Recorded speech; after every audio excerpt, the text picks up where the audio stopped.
Whether you keep them in your home or love to see them in theirs, these are the creatures that bring us all together. Reptiles. We're going to be delving into the experiences of reptile lovers from around the block and around the world. This is the Reptile Talk Podcast.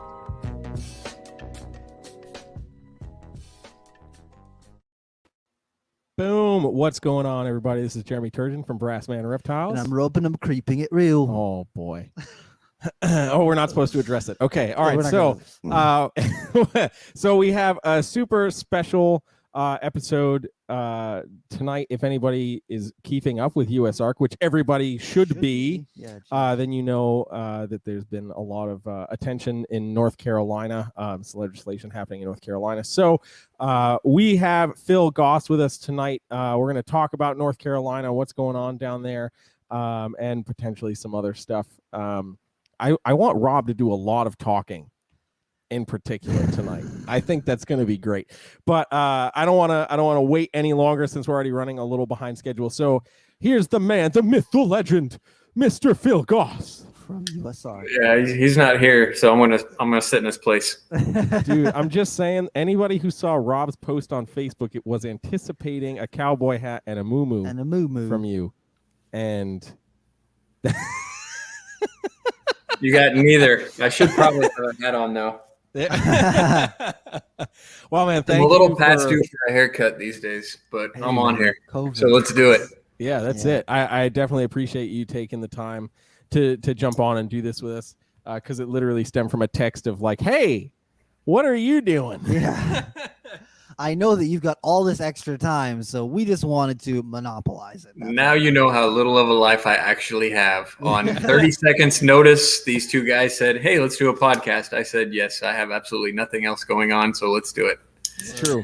He wanted this to be charades. He wanted there to be no audio. No video. Yeah. It was just going to be like him holding up a map of the United States with a giant laser pointer, just like, you're screwed, and you're charades screwed. with no video. I like this. Let's try that. Or charades with no audio. Sorry. Oh man. Okay, so let's kind of jump right into it. So, for anybody who's not aware of what's going on in North Carolina, can you just kind of give us the brief synopsis, and then we can go a little bit more in depth after that. Yeah. So briefly, and I'll be brief for what it is. Yeah. So we're facing a ban. That's pretty much what it comes down to. We don't know what it's going to be yet. We haven't seen a formal list. We're assuming it's going to include venomous reptiles. They may try and throw crocodilians, maybe some large constrictors on there. And it's also going to include some mammals. So at minimum, we're probably going to see a proposed ban on venomous snakes and big cats, which lions, tigers, they may include servals, bobcats. We don't know because we haven't seen the list yet, but that's what we're looking at.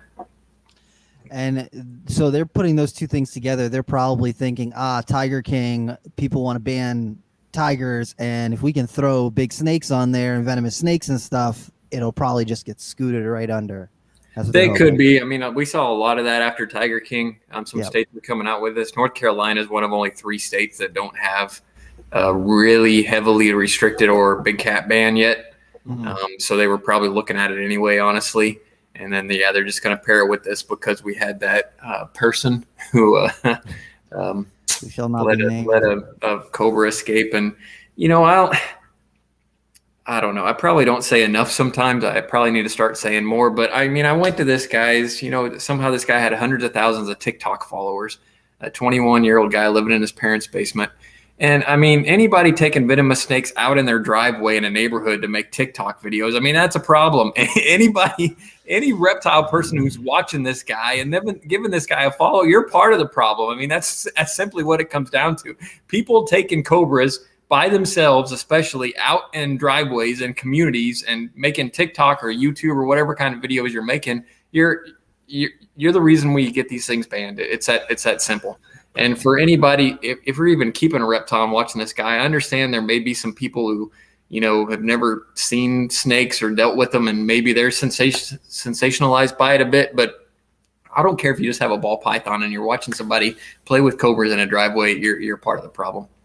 Yeah, absolutely. And when Kevin and I were first talking about this, I was like, this is literally that experience that we've all been talking about, where it only takes one person to be a catalyst to dealing with something a like lot of this. people are like, oh, well, one person isn't going to ruin it for everybody. And now we're looking at And one person who's about to ruin it for everybody. In North Carolina.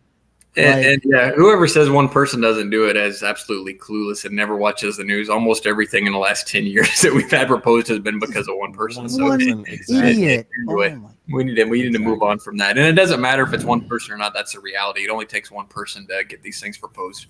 Yeah, of course. And when we had spoken earlier about it, like there's already some legislation in this person's county or whatever, because they're already facing multiple charges of whatever. Yeah, so there's a state law. North Carolina has a state law. It's certainly not restrictive. It's actually what most reptile people would like to see, and it's what USARK usually proposes. It's usually something a little more in depth than what the North Carolina regulation is, but essentially it punishes the bad people, and it allows people who are responsible to do what they want to do and be responsible with these animals. So, I mean, it's really only a couple paragraphs on venomous snake keeping. It says they have to be in safe, secure enclosures. If they get loose, you have to call immediately, and then you face penalties. So this guy's actually facing 40 misdemeanors. And some people, I try not to. I rarely post on social media, but sometimes I get on and read comments people are making, and people are talking about a slap on the wrist. But this guy's facing, 40 counts, which is, I believe, $1,000 potential for every count, plus jail time for every count. So this guy could be spending several months and possibly paying $40,000 in fines. That's a little bit more than a slap on the wrist. Yeah. So, I mean, taking into consideration though the amount of risk that he was taking in the community, I think that it's kind of right in tune with the amount of risk he was taking was the amount of potential trouble. Yeah, and some of the other stuff he was doing, like I said, I only looked at a couple screenshots. I didn't even watch any of his videos, but one, he had a green mamba out, and it was appeared to be a garage. There was all kinds of like old appliances stacked up on the other side of it. It was all cluttered up. And one, you shouldn't be keeping most reptiles, let alone snakes, in a garage, unless that's tightly sealed, because most big opening garage doors are not tightly sealed. They're not escape proof. So if any animal gets out of his cage, there's no secondary containment. That's something that the North Carolina legislation could possibly use. It doesn't require any type of secondary containment. So you could have them in a safe, secure cage in a low shed, for example. Especially with venomous, you probably want to have a little bit more than that. But yeah, there was no secondary containment on these animals. And, especially with something like a mom, if that thing gets loose and gets under those appliances, there's no safe way to recover that animal. Especially by yourself. I mean, you can't move furniture and watch for something as quick moving as a mamba to slide out under that thing somewhere. So again, just some common sense stuff that this guy was not doing, and he's someone that reptile people should not be following. Yeah. Absolutely. It's gotten out of hand really quickly. Yeah, honestly, so I heard that this person had gotten bitten a couple months ago, and I literally had no idea who they were. They got tagged by one of their mambos. And then when the spitting cobra incident happened, and I heard that it was the same person, I was like, what is going on right now? Like, seriously, what is going on right now?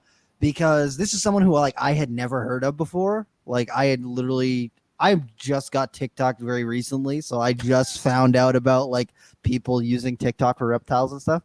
And then I was never friends with them on Facebook, and then I didn't know who they were on any other social media, but I was like, okay, what are the odds that the same person that just got tagged by their mamba is also the same person that let out and didn't report a spitting cobra?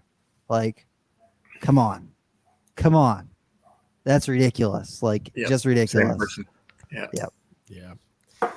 Oh man. So with this town hall is happening in North Carolina, and it's happening in 2 days.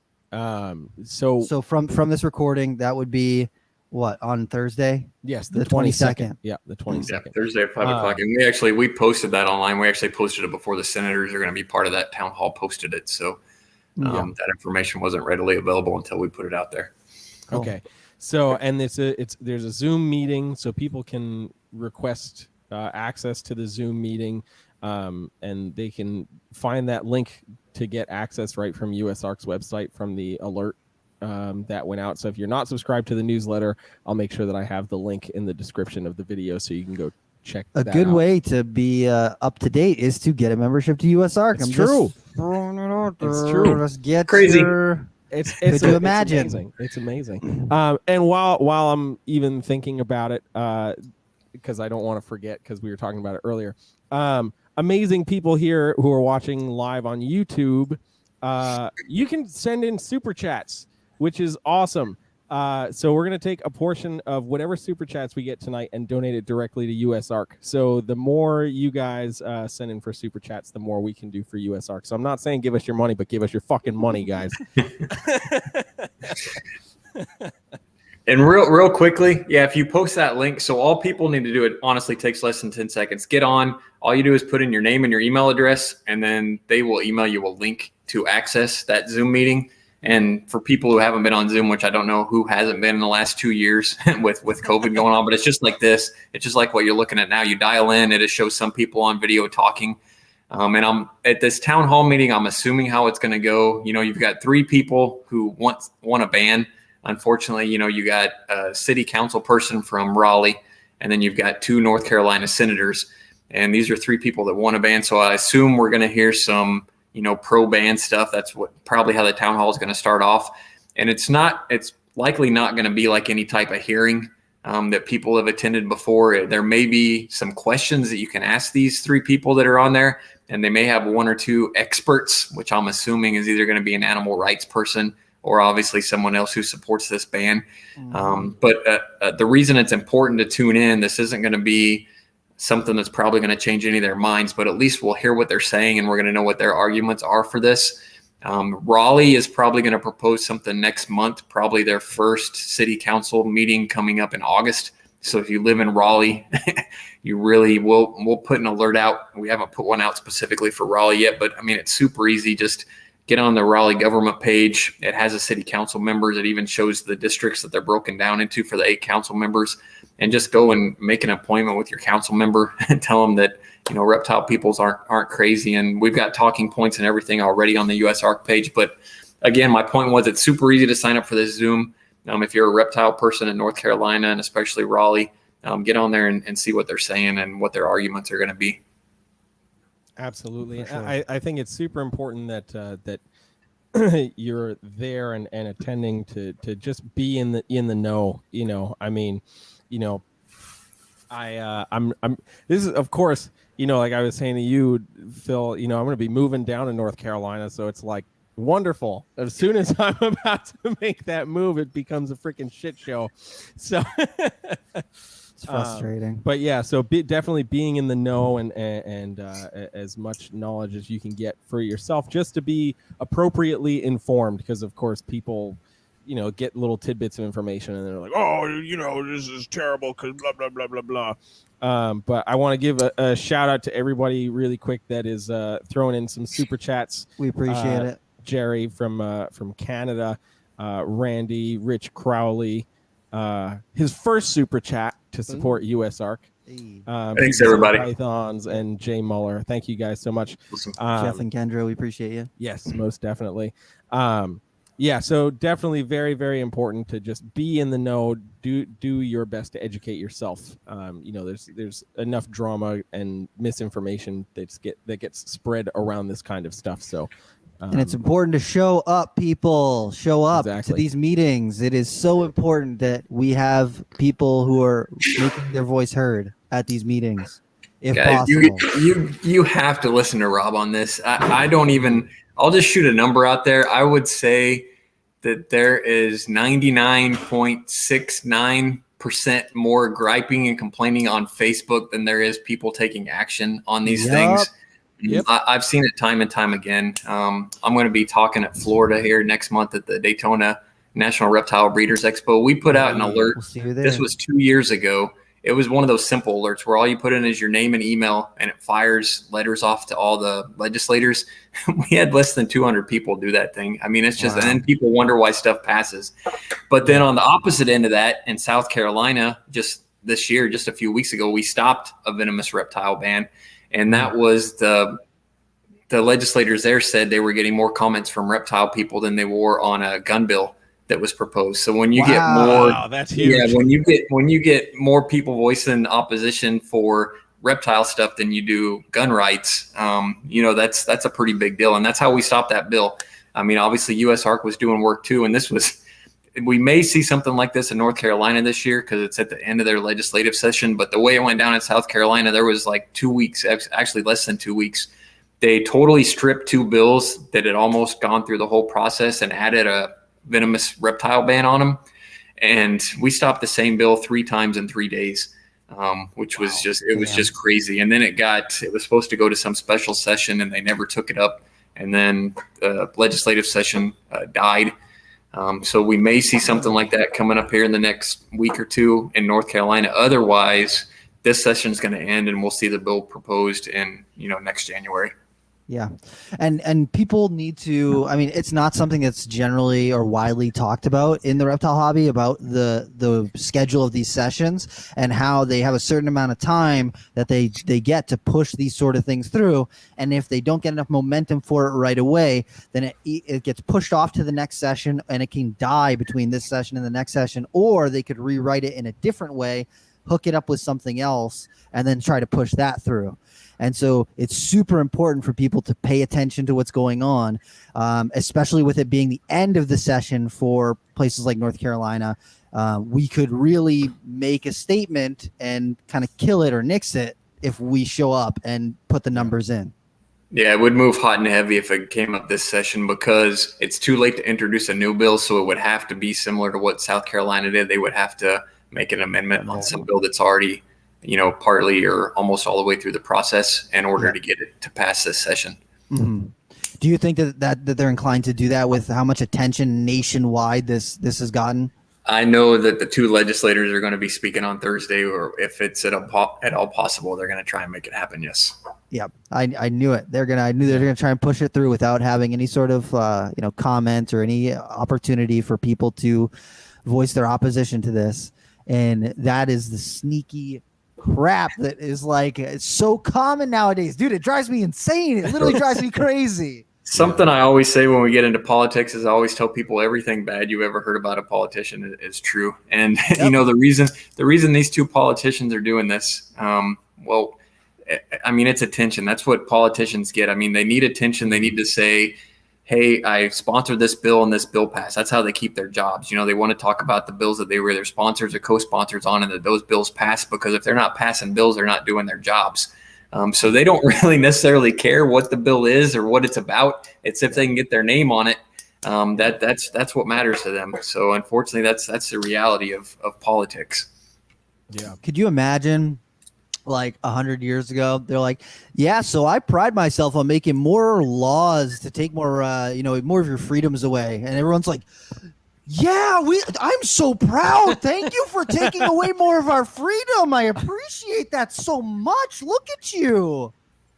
Dude, that drives me insane. It drives me so crazy. That's the reality of it. And you guys on the East Coast, I always say you guys got it the worst, especially the Northeast.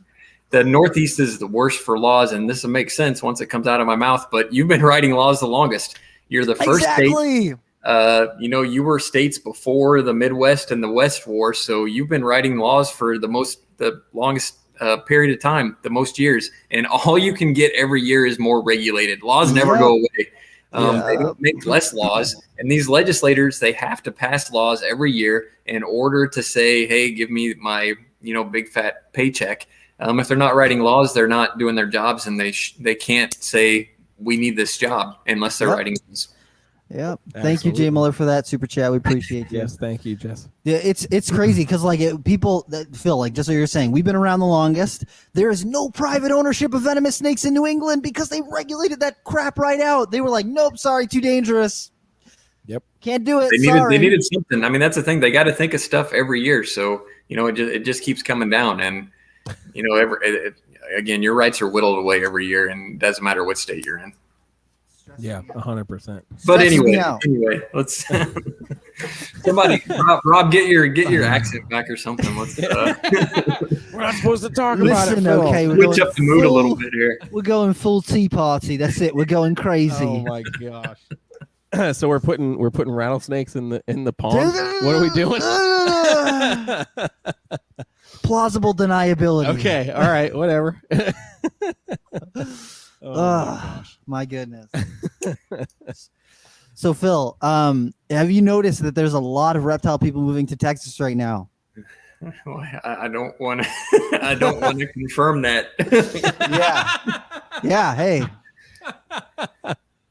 Just something I've noticed. That's all I'm saying. Let's not make Texas aware of that possible action that may be occurring. Yeah. Yeah. I'd be interested. I mean, because people talk about, oh, Texas is so free, and then Texas has got don't they have 3 or 4 rattlesnake roundups still, where they let's kill all the snakes and paint their blood on the wall. Yeah, kill all the snakes. Yeah, it's getting whittled down, but yeah, there are still some traditional rattlesnake roundups. And Texas, people are like, oh, Texas will be safe to keep reptiles in. It's like, nah, man, they're afraid of snakes down there. They're afraid of that stuff. It's true. One nice thing about Texas, they already do have a regulation on non-native venomous and large constricting snakes. So there is already something in place. So, when you already have some type of regulation, usually you don't see this kind of thing, but we're seeing something different here in North Carolina. But hopefully there'll be enough legislators who can, go back and say, this has been in place since 2009.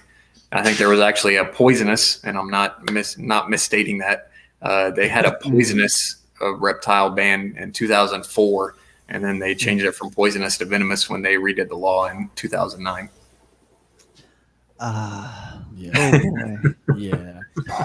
Thank you, Haley and Natalie's Reptiles for the super chats. We appreciate that. Yeah, this is ridiculous. It's getting really old really fast. Mm-hmm. The biggest thing, to go back on what Rob said, you guys just stay informed. Follow USARK. Look at the alerts. We already have an alert for the state, which is kind of preemptive, but go ahead and do it. I mean, we lay it out. We do require you to copy and paste the email, but the reason for that is that's a lot more effective to do it that way than the real simple ones. I know we get asked all the time for those simple 10-second ones where you just put in your name and email, but those get caught up a lot more frequently in the legislator spam than they do if you actually copy and paste it and put it in your own email. So that's why we kind of stepped away from those. We still use them on occasion if we're rushed and we really want to make a lot of noise quickly. But yeah, please do it that way. I mean, honestly, it takes a minute. Especially if you're on a computer, you can do it in probably 20 or 30 seconds.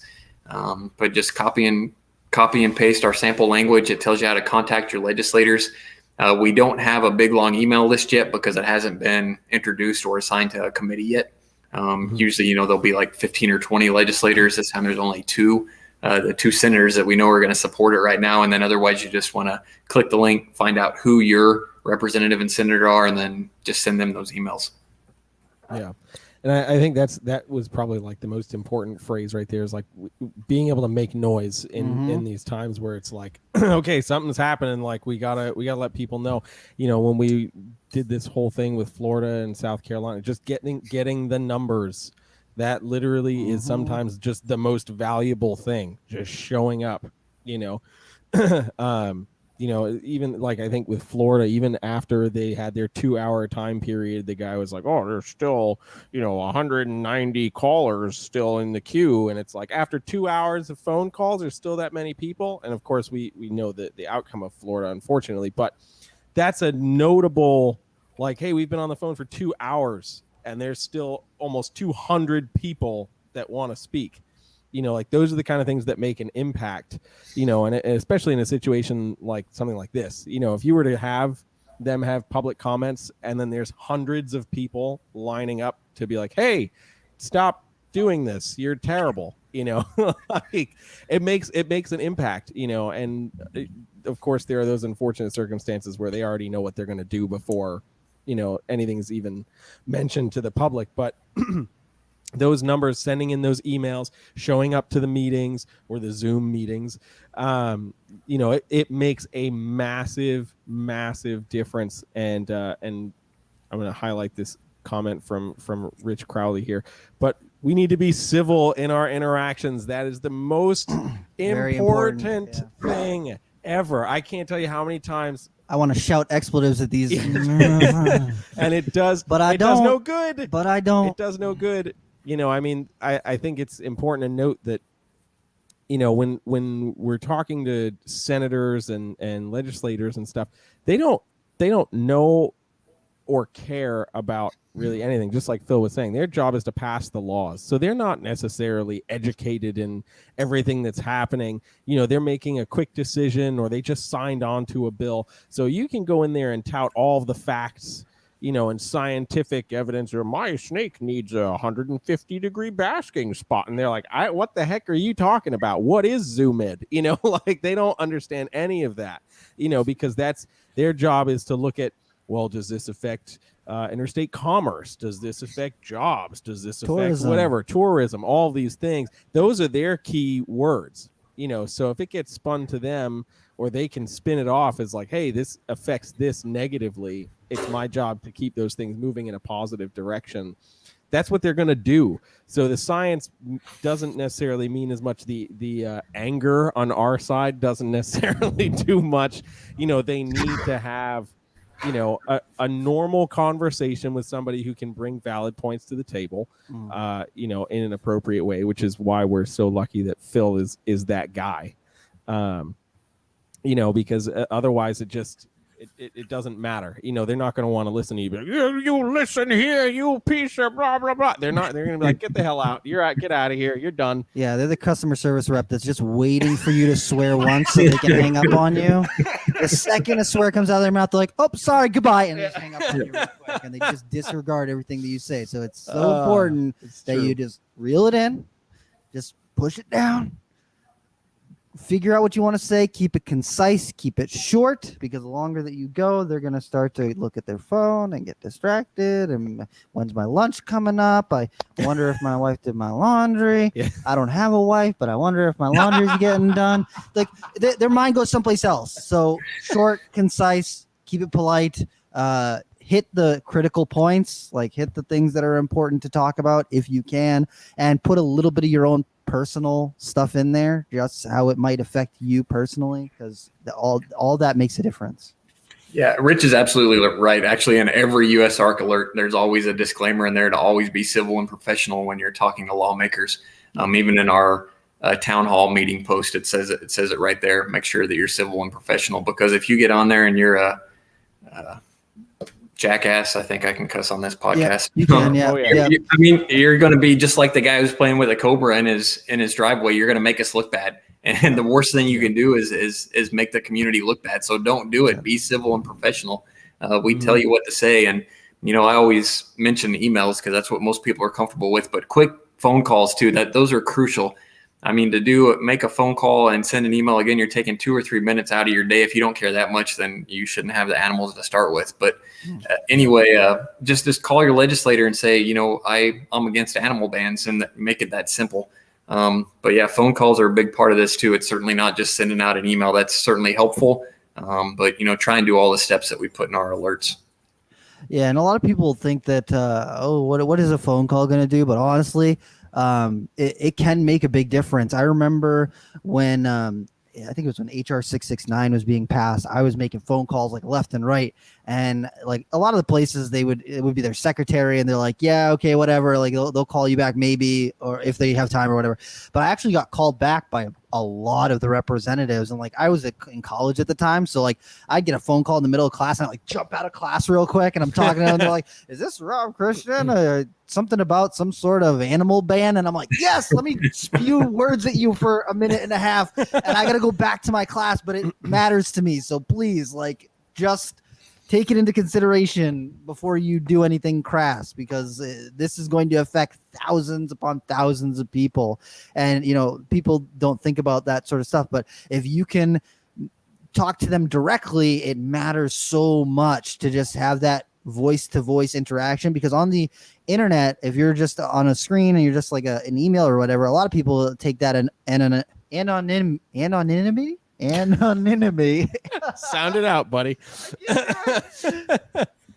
Being anonymous, okay, And they basically just completely disregard it. Like they just kind of write it off. But when you can have a voice to voice, like talking to someone conversation, it makes so much more of an impact. I know not everyone wants to talk to someone on the phone.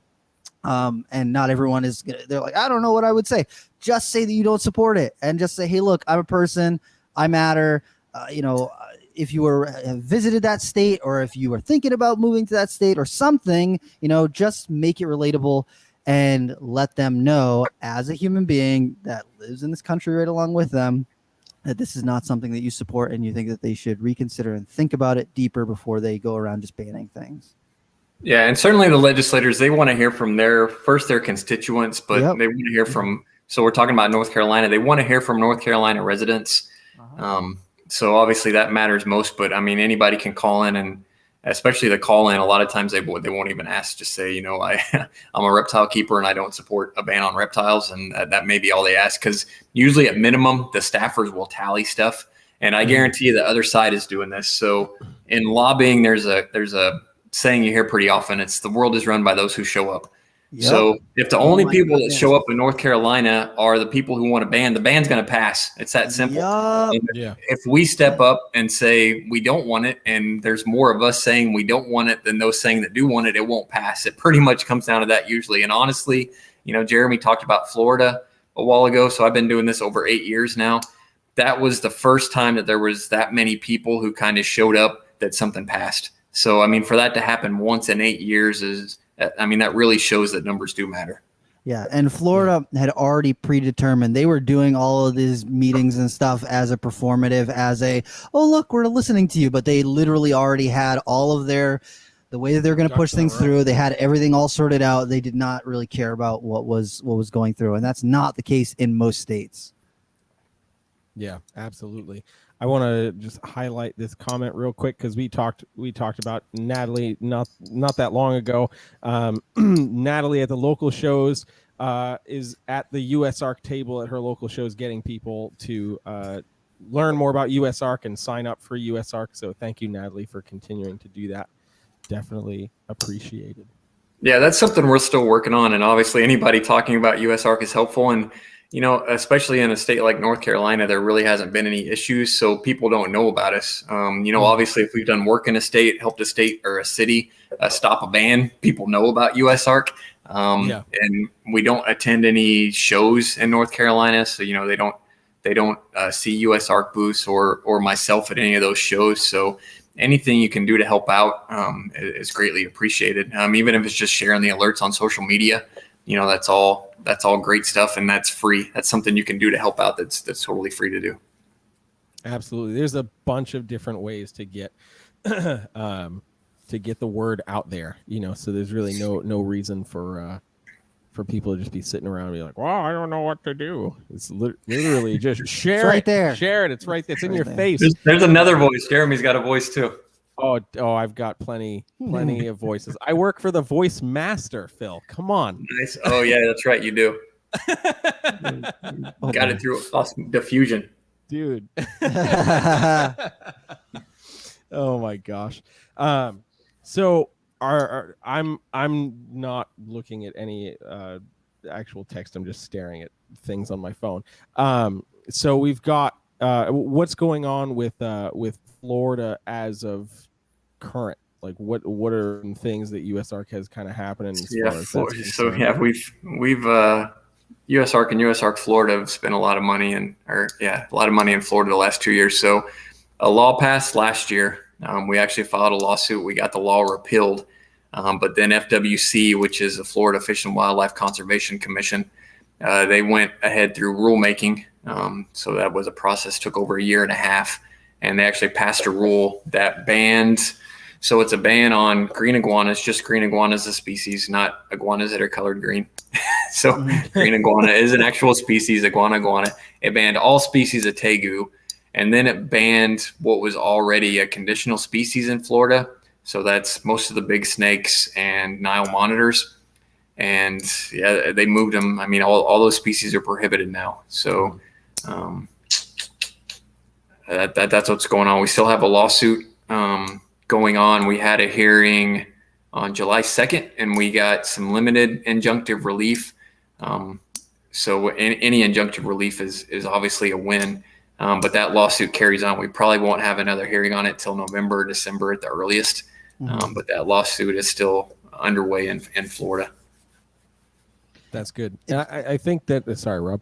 I think that's one of the things that people also sometimes forget, especially when the outsiders who aren't necessarily informed outside of the alerts or anything like that are like, this thing just popped up and now in a matter of time it's like passed and now like I don't know what to do. And then any sort of repeal or steps to fix what's happened takes time, so exactly like you said, the soonest you might get to the next step is the end of this year, so it doesn't mean that the work is over. It just means you're working, you're a slave to the time, just like anybody else trying to do anything similar. So that's another one of those reasons why it's so important to be informed and be on top of like making sure your membership to USARK is there. Make sure you're donating to USARK because the money is still getting spent, guys. Yeah, and I don't know what our percentage is. I mean, obviously, well, we're talking about Florida and a battle we didn't win down there to stop that regulation. But I mean, it's well over 90% of alerts that we put out, we end up stopping those actions from happening. So certainly, hopefully, people see the value in USARK. And it's kind of like sometimes I compare it to insurance. You hate paying your insurance every year, but it's awful nice if your house burns down. You know what I mean? So maybe you're in a state like North Carolina and or South Carolina. We'll do that since we just stopped a ban down there. Maybe you've been paying dues to USARK for the last 10 years and you're like, why the heck am I giving them 20 or 40 bucks a year? Where is this going? And then we come in and we stop a ban. So that's if we weren't there. And especially in South Carolina, that's a perfect example. That was the end of session. Even if we hadn't stopped that ban, at least there would have been an opportunity because of USARK, because of the way that went down in South Carolina at the end of session. That thing would have passed less than a week after it was announced. And South Carolina residents never would have known about it. It would have gone through the process. It would have been a law. They would have found out about it like a month later, when a new law became effective or something. And that's something I was pointing because you never know if you're going to win or lose, especially when it's venomous reptiles, which is kind of hard to stop sometimes. But at least we made residents aware of that, and then we ended up stopping it. But again, if we weren't around, that would have passed. Nobody would have known about it, and they would have been criminals in a few weeks. And that's super important, is that timeline, because a lot of these laws, when they get pressed through and they're not feeling any opposition to it, they're like, oh, there's nothing, it's not really going to affect anybody, so let's make the timeline super short. So in a month, in 6 weeks, like 4 to 6 weeks, you could become a criminal. And even on that sort of timeline, people who have built up their lives to have a collection of reptiles, like I think about Willie from Venom Central. What is he going to do in 6 weeks with an entire collection of venomous snakes? Like, you just found out that everything in your house is about to be illegal. You have to find out what you're going to do with them in 6 weeks, or the state is going to come in and euthanize everything. Yeah, what absolutely. are you going to do? What are you going to do? You're going to find a new house in this market right now and move right now? Is that what you're telling me? In 6 weeks, you would be able to do that? I know people who've been looking for a house for literally a year and they're not even able to get one. And because if people were not paying attention, if USARK wasn't here alerting people to what's going on, literally that could have happened.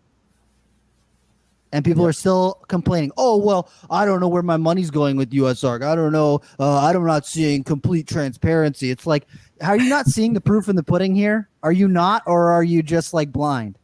And we have all our IRS 990 forms posted on our website, by the way, for anybody wondering what our financials look like. It's all right there. It's required for a 501c6 nonprofit association. So and even I understand money's tight for some people, especially right now, the last couple of years. At least get the newsletters. It's free.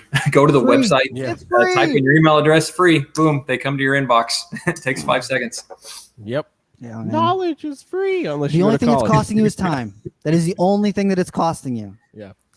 And time is just an investment. Yep. So it's a wise investment to keep yourself in the know, especially if it's something you care about, And if you don't care, then you shouldn't have these animals. Now, what are you doing? There's no reason for you to be here. It's just Simple as that. Especially no reason to complain if something passes. I mean, I know Yep. even in Florida, I mean, there were so many people that had these animals. I mean, I never heard from them. They never contacted USARK. They may be online, complaining about this stuff, but they didn't take action. We didn't know about them. They didn't tell us how many animals they had, stuff like that, unless we know what's going on. And that may, unfortunately, I don't want to say unfortunately, but we do have limited resources. So obviously if we know there's a lot of people affected in a certain state, even if it's some regulation that we think may not really be affect anybody, if we start hearing from people, then obviously we'll throw more resources at something. And especially the last 2 years when we got fires all over the place, we got to kind of focus energy where the most members are going to be affected. Yeah, absolutely. That's the part of the job that I do not envy at all, is having to make that decision, because it sucks everywhere. But yeah, sometimes you have to make those decisions of like, well, that's the more intense. So, Yeah. And that's why there's a USARK Florida now. I mean, 1 year I flew to Florida 12 times. I mean, which was just crazy on top of all the other places I had to be. So USARK Florida, they're about 2 years old now. They are a separate 501c6. They're registered. The money's all separate. I'm not on the board, but I am a consultant for USARK Florida and still do work for them. Not paid work, but just part of the USARK gig. But, we knew Florida was going to be seeing stuff every year. And that's why USARK Florida formed. And, a lot of states say, even South Carolina said it, they said, let's do a South Carolina ARC. And unless you're in a situation like Florida where stuff is going to be a constant, I don't really think you need a state ARC or whatever you want to call yourself. The best bet for those states where you may see stuff is honestly just have a good herp society. Get a good herp society and just get those emails and all those contacts out so that if something comes up in your state, you can share the USARK alert. You don't need some separate organization because the problem is it fizzles out and dies. So before I came along, there was a Louisiana ARC. There was I think there may have even been a South Carolina ARC. There was a Pennsylvania ARC. And they all fizzled and died because they were kind of started because there may have been one bill introduced. But then that was it, and there was no more bills for years, and those organizations just go by the wayside. So again, just get a good and one that's active. Just get a good active herp society, and just be prepared to share stuff if an alert comes up. Yeah, exactly. And because a lot of people look at the ARC portion of it and they're saying, oh, we're just gonna we're gonna fight this legislation, blah blah blah, and like you're saying, it kind of fizzles out. But if you are focused on having a active and engaging herp society, you can do education, you can do outreach, you can have all these different things. It's not just when it's bad. I mean, you could theoretically do that with an ARC, a state ARC, but I think people are more likely to get engaged if it's a herp society. It's just what it is. At least from what I've seen, the herp societies are able to get a collection of people together who are interested in these sort of things, put on educational programs, have guest speakers, have things that draw people in. And even if people don't come to every single meeting, you still get a solid community of people who are connected together, who can spread the word if something like this happens, because like we were saying, there's not everyone has heard of USARK if they're not plugged into the reptile community, and if they didn't know that there was an alert or something going on in their state, Yeah, absolutely. And you nailed it. I mean, you got to stay active. The same thing can happen to a herp society. Like I said, happened with some of the state ARCs. You can't just start a group and then not have regular functions and not have regular meetings. You got to stay active and keep people engaged. And quite a few states now even have a government affairs person in their herp societies. So they'll have one person who kind of takes that role and maybe gets alerts from whatever wildlife agency that state has, or they're making sure they're watching for any USARK alerts or something like that. But that can just be rolled into a herp society too, and get one person say, hey, you need to watch government affairs issues. Yeah, absolutely. There's so many different ways that you can make it happen. Yeah. Yeah, it's tiring. Phil, you are a superhero. It's true. Because even my without goodness. the moo-moo.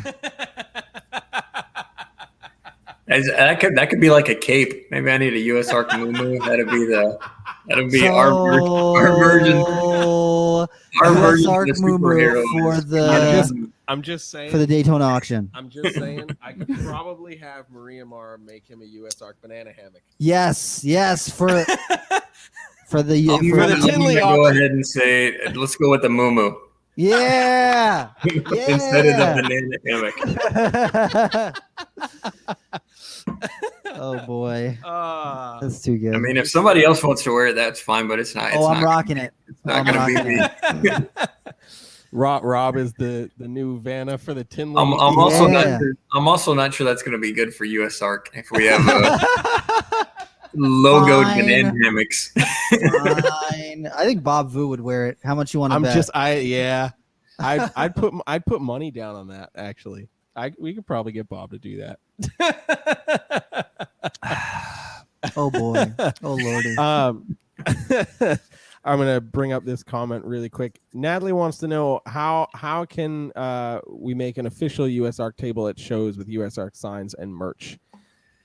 Yeah, you can contact USARK. We're always happy to send it to people. It really depends on the show. So, for example, if someone has a monthly show or even a bi-monthly show, it's good to do it. Set up a USARK table maybe once or twice a year. But I've had so many volunteers who just kind of fizzle out because especially if there's a monthly show in your area, people aren't going to come by every month. You'll get a bunch of people the first time or two either signing up for memberships or buying shirts.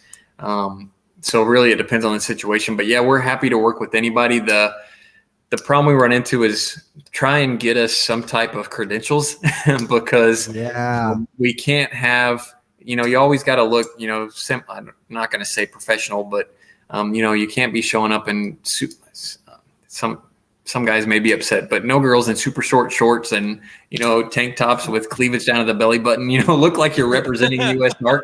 And, anyway, so you should dress a certain way. And obviously there's going to be money exchanging hands. So it's got to be, somebody that we know someone can vouch for. Because unfortunately we've actually had people scamming off of USARK.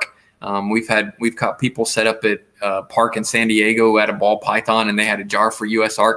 And we found out none of that money was going to USARK. They were actually approached by a couple reptile people. And these reptile people were known enough that the people with the ball python and the USARK jar recognized them from across the park, grabbed the jar and took off running. Wow. And we've had some similar stuff at some of the, I'm not saying anything at smaller shows, but at some of these shows too, we've had people, pop up and say they were collecting money for, and the same for USARK Florida. And, the organizations have never seen that money. So just, keep on communication with us if you're going to do that. And then we'll figure it out. So the emails on the website is just info@usark.org. And then we can get something set up for some people who want to do that. Because it's certainly appreciated, but I'm just saying we can't just dilly-dally start throwing out, hey, this person's setting up at this show and then, being in communications with those people. Yeah, absolutely. For sure. Absolutely.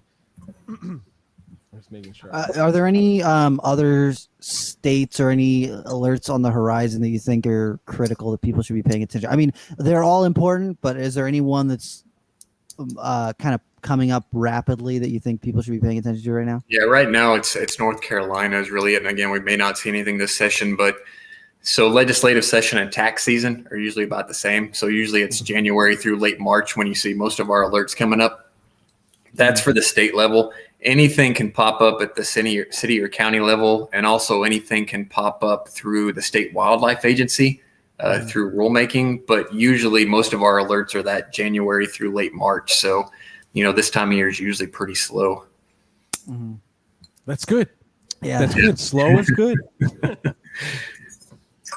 And then I don't know if there was an update, but I get people constantly asking me now about New York's proposed animal transportation ban.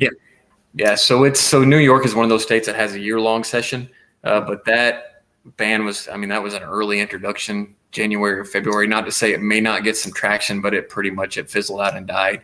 So we actually it really helps when something goes beyond reptiles.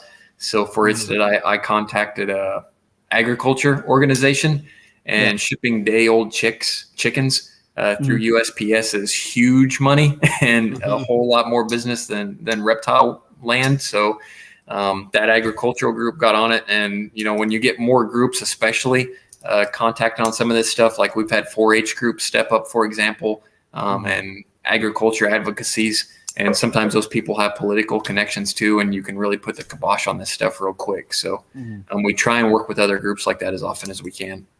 So as of right now, that's not going anywhere. Not to say it may not pick up something, but really if they pass it, it would be easy to repeal, because a state agency can't tell a federal government agency that they can't ship stuff across state lines. So to say that USPS can't do that is kind of just silliness on their part. That's nice try. Well, that just goes to show that they're just trying to push for regulations, and they don't really care about what the actual practicality of it is. And sometimes you get bills introduced that even the legislators know aren't going to pass, but they're doing it because they're getting a check from somebody. Yeah. So there may be an animal rights group who says, hey, why don't you introduce this stuff? And the reason the animal rights groups want that to happen is because they'll make money on it, even if they're paying off a legislator to introduce the bill. And don't tell me that stuff doesn't happen, because it does. But anyway, then the animal rights groups can say, hey, we got this bill introduced. Look what we're doing to protect animals. And they'll make money off of it. They'll say, send us money because these are the things we're doing. We got this legislation introduced here. Even if it doesn't pass, they can still talk about it. Yeah, and briefly, and I'll be brief again, animal rights, people need to understand it. I don't care if you're working with horses, dogs, cats, fish, birds. I don't care what it is. Your animals are being attacked, and you need to understand what animal rights is. And that's a movement. It's the Humane Society of the United States. It's PETA. Unfortunately, it's the ASPCA. All those groups are working to remove your freedoms to keep animals as pets or even work with animals. So be aware of what the animal rights agenda is. Yeah, people do not understand how big of a role that they play behind the scenes. They really don't. And they're like, well, I just wanted to donate a little bit of money to help that sad puppy in the commercial. And it's like, none of your money is going to that. that puppy's sad because you gave your money. Yeah, literally. Donate to your local shelter, not to the national groups. Literally. Yeah, exactly. I wish people understood that, because I talk to people on a regular basis that are like, well, what do you mean it doesn't go to my regular shelter? And I'm like, your regular shelter does not see any money from HSUS, from ASPCA. They very rarely would ever see any sort of money from them. They do not care about that. That is not what your money goes for. If you care about your local animal shelter, donate your time, go in there, bring them food, bring them, cloth, like blankets or towels, stuff that they can use, even if it's just torn up a little bit or something that's, something that you might have thrown away. Bring that in. Those sort of things help out animal shelters and help out animals in need. HSUS does not help your animals in need. They do not. They don't care at all. It goes to making commercials that make you feel sad. Exactly. It absolutely does. Yeah, it's less than 1%. If you donate to HSUS, if you gave $100 to HSUS, less than $1 of that is going to end up at a local shelter. And HSUS runs no local humane society. Zero. That's zero. Yeah. None. Yeah, it's just a name. It's a name they profit from. Yep. Yeah, I think if you looked them up, like the description of what they are is literally like a lobbyist group. Yep. Or something. I think I saw that posted somewhere, and I was like, huh, interesting. Yeah. The more you know. When it comes to this stuff, it's literally about just staying informed, like being aware. And I think that's like the biggest downfall of like the internet, because we just see it somewhere posted on the internet and we're like, oh, it's got to be real because the internet said so. And that's just not real. Oh boy. That's just not it. Terror. Playing with cobras in your driveway is cool. I saw it on the internet. Dude, 100%. 100%. 100%. I don't know. I'm ready to do it.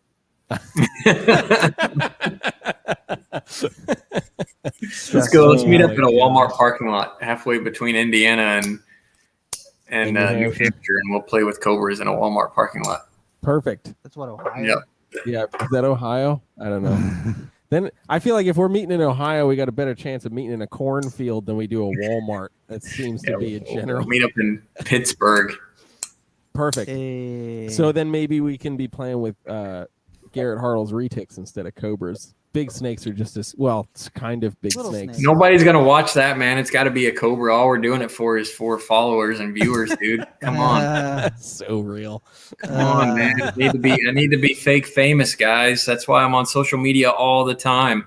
Dude, Yeah, whoa, we know. You can follow me on YouTube and TikTok and Instagram on I don't have accounts on any of these.com. 1-800. This ain't real. 1-800 the fake Phil Goss. Yeah, 1-800 Phil's not here. Oh my God. If anybody tries to search any of these websites or call any of these phone numbers, you've missed the point, guys. You have missed the point. Oh my gosh. Well, I am excited to say that Rob and I will see you At Daytona. Oh, wait. I got to interrupt. So I just yes. went off on that little tangent. It sounded like I was being a big meanie. If you're someone on any of those channels and you're doing stuff right and you're actually educating people, kudos to you. We need more of that. We need more David Attenboroughs and less, I don't know, whoever, this TikTok guy, less of those. But yeah, seriously, for those out there doing it right, I realize some of it's got to be, you got to get viewers and followers and all that stuff. So there is some sensationalism, but throw some education in there. So certainly kudos to everybody doing it right. So I didn't mean there was anything wrong with any of that social media stuff. That's not who I am. Yeah. Back to Daytona. Sorry, I cut you off. Yeah. No, we're excited. So Rob and I never go away. Well, that's not true. I go away, but Rob never goes away. I don't take time off to do things. But we will both be at Daytona, so we have to link up at Daytona.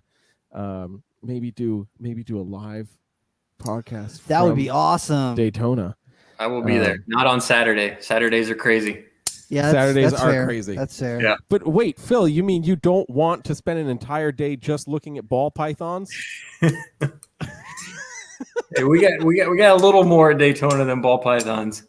Okay. All right. Wait. Let me Tortoise. sum up. I mean, Tortoises. okay. Listen. The last time I was at Daytona was 2014, but it was 90% ball pythons. Steve Tillis had bloods. Some guy had a leucistic kingorum, and that was pretty much the show. And I think Graziani might have had an alligator. I think you chose. Maybe that's why. That was probably the worst year in recent history. Maybe it's because you were there. But no, I'm with you. So that used to be my vacation. I think I've been to the last 20 or 21 Daytona shows. Wow.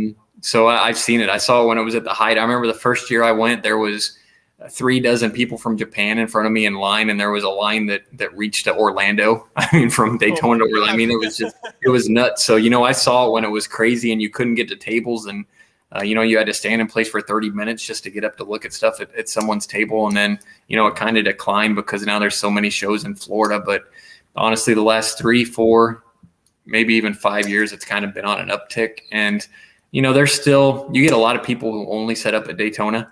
You don't see them at any other shows. And there's a lot of turtle people if you're into turtles at Daytona. So it's still a cool show, and you see stuff there that you don't see at a lot of the other shows. I dig it. Well, now I'm even more excited.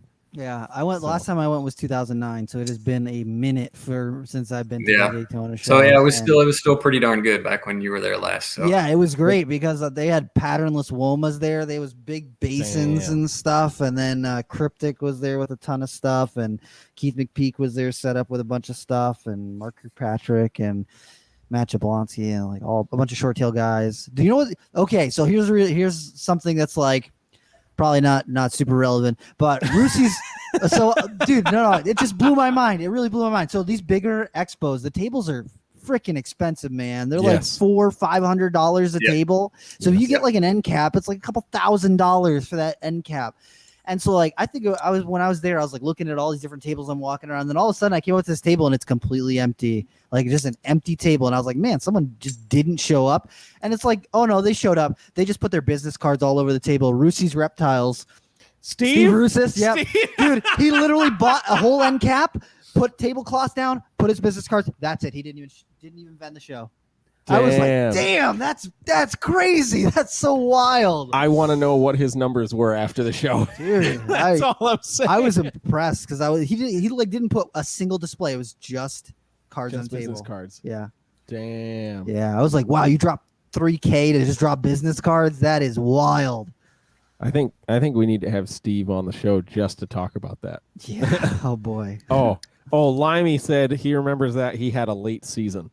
Oh, okay. That's fair. That's fair. I was like, what is going on? Yeah, if you never need answers, just find Limey. Limey knows what's up. Oh, it's so true, man. We love you, Limey. Oh, I wanted Limey to come do the podcast, but he's an old bastard, so he won't do it. So you'll have to go to Limey. It's true. Yeah. It's true. Maybe we'll see him at Daytona. Maybe he'll be wearing one of the banana hammocks. I don't. I'm telling you, Rob. You know what? I don't want to see that. Blinded by the light. So Phil, God. Yeah, James, wait, I can't even. Let's move on. I can't even ask you this question because I can ask you this question, but since you're not really on social media, I don't know if you're gonna have an answer for us.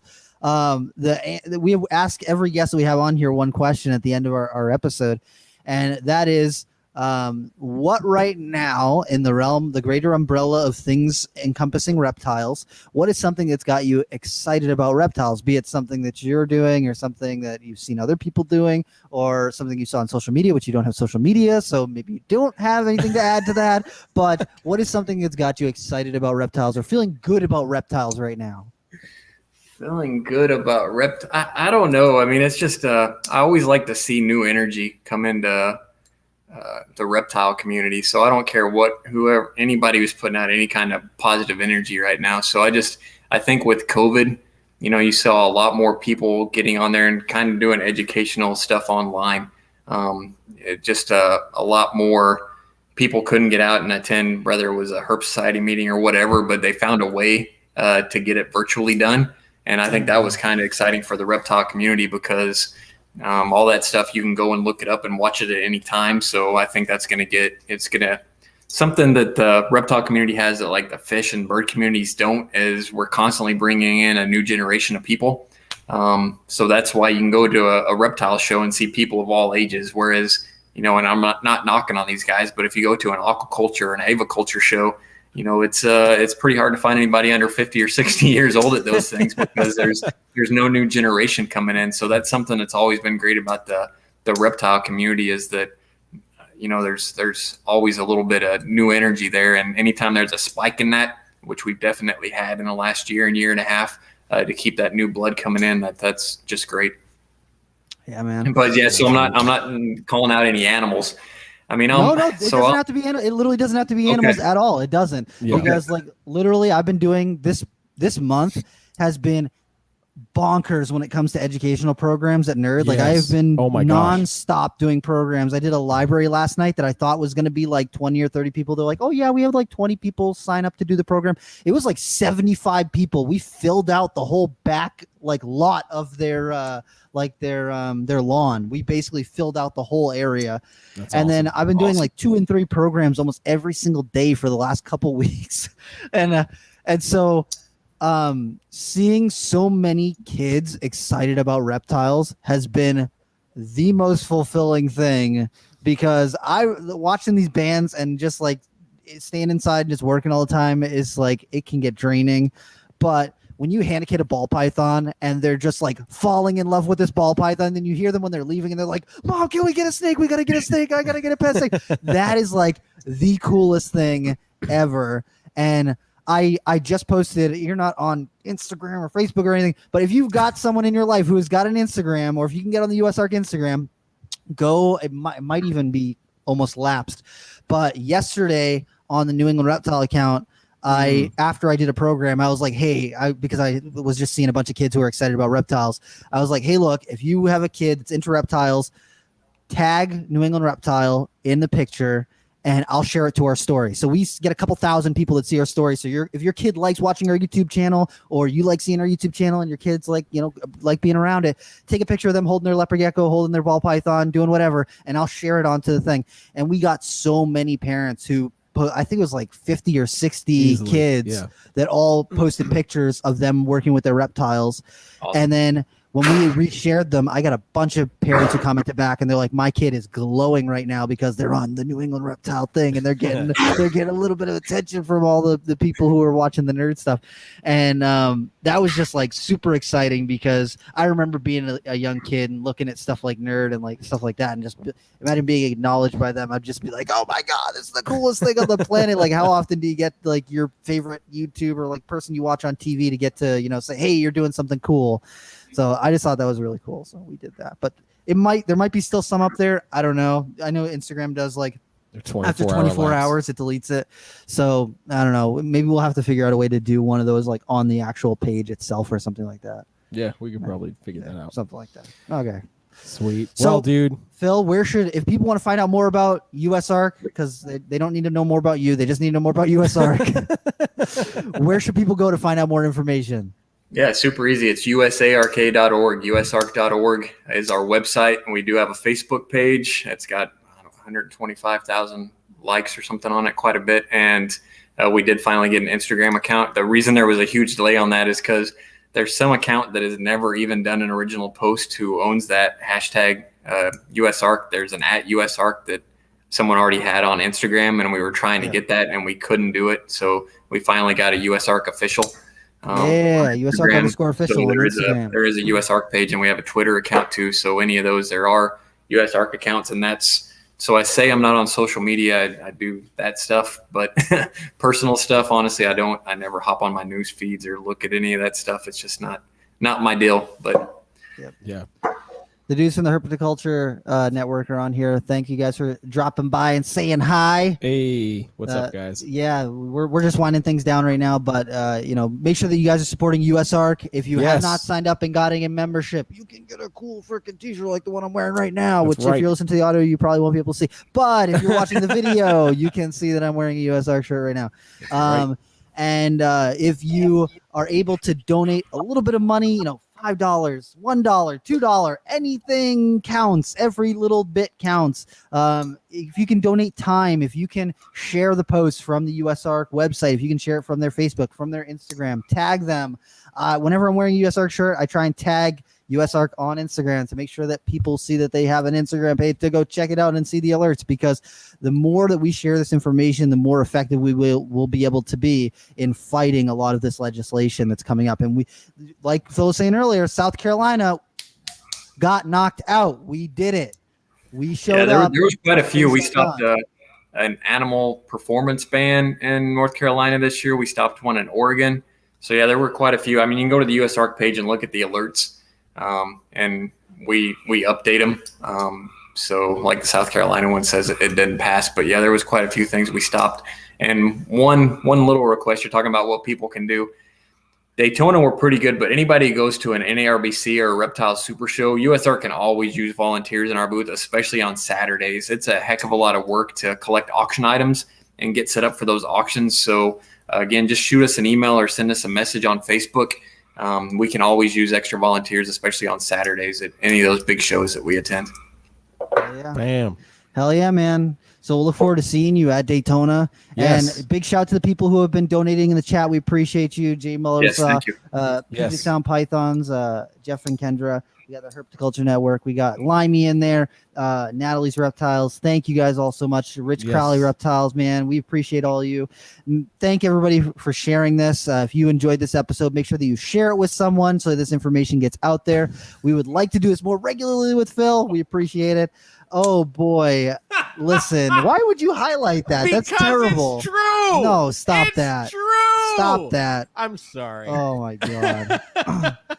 Okay, on that note, Blackhead. It said blackheads. It's people breeding blackhead pythons. Blackheaded pythons. Yes. They've got money to burn. That was an obvious autocorrect. There we go. Thank you. They're on their phone. Thank you, Phil. I appreciate you. I don't give a single shit, guys. I'm saying what it said. Okay. Well, on that note, we're wrapping it up. Wait, we can't wrap up, and I need some more of Rob's voice before we go. Oh, okay. it's true. Thank you so much for checking out the Reptile Talk podcast. We've been here live with Phil Goss from USARK talking about pythons, North Carolina, the bans that have been going on, and how you can effectively fight these things. And we will look forward to seeing you at the Daytona Beach Reptile Expo in August 2021. We'll see you there. Awesome.